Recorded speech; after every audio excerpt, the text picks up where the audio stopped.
Dire waves, c'est vague. Oui. Waves. Et donc, en fait, ce qui est intéressant, c'est le cerveau qui est traversé par les vagues. Et là, le cerveau, c'est pas simplement de lire et comprendre des textes compliqués, c'est simplement un instrument bizarre qui est capable de peut-être de faire cela, mais aussi surtout d'inventer et d'être dans l'imaginaire. C'est ça qui est beau dans ce cerveau étrange, qui a plein de couches. On parle du cerveau reptilien aussi. Peut-être qu'on a une- on porte l'humanité depuis le début dans ce cerveau étrange. Et puis en plus, ce cerveau, est-ce que c'est lui qui distille l'inconscient et toutes ces choses étranges qui nous font agir et qu'on ignore? Je est un autre.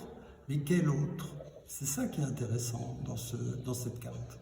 Et ce qui est intéressant, c'est que tu ne regardes pas l'image, c'est vraiment quelqu'un du monde, de l'écrit. Alors après, là, je vois quelque chose de bizarre. C'est alors, bon, qu'est-ce que ça peut être? Là, on a l'impression que ça peut être une autoroute, un périphérique, qui est pris à une vitesse avec une caméra qui n'est pas adaptée à la vitesse du modèle. Alors du coup, ça fait une sorte de traînée lumineuse. Et donc, ça pourrait être une voie lactée, mais non, elle est trop linéaire pour être vraiment une voie lactée. C'est une lumière en mouvement.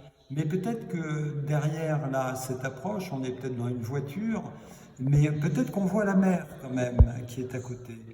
On voit peut-être la mer là en dessous, c'est peut-être bien la mer.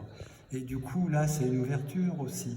Donc finalement, je crois que c'est une erreur de penser que si on tire une carte du cerveau, on est un intellectuel coincé ou étriqué. En fait, le cerveau, c'est juste le siège de l'imaginaire et de l'imagination. Très bien.